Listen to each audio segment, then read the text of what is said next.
That's a painful personal cry, a cry from the heart, a spiritual loneliness we may all have occasion to feel at some time in our lives.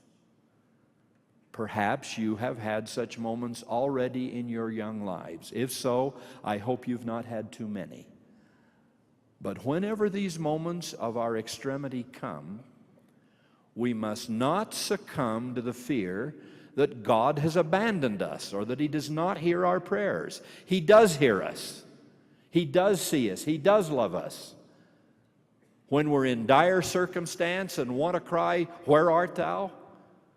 it is imperative that we remember He is right there with us, where He has always been. We must continue to believe, continue to have faith, continue to pray and plead with heaven, even if we feel for a time our prayers are not heard and that God has somehow gone away. He is there. Our prayers are heard. And when we weep, He and the angels of heaven weep with us. When lonely, cold, hard times come, we have to endure. We have to continue. We have to persist. That was the Savior's message in the parable of the importuning widow. Keep knocking on that door. Keep pleading.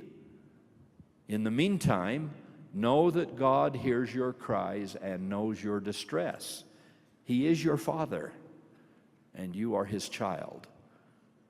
When what has to be has been, and when what lessons to be learned have been learned, it will be for us as it was for the prophet Joseph. Just at the time he felt most alone and distant from heaven's ear was the very time he received the wonderful ministration of the Spirit and wonderful, glorious answers that came from his Father in heaven. Into this dismal dungeon and this depressing time, the voice of God came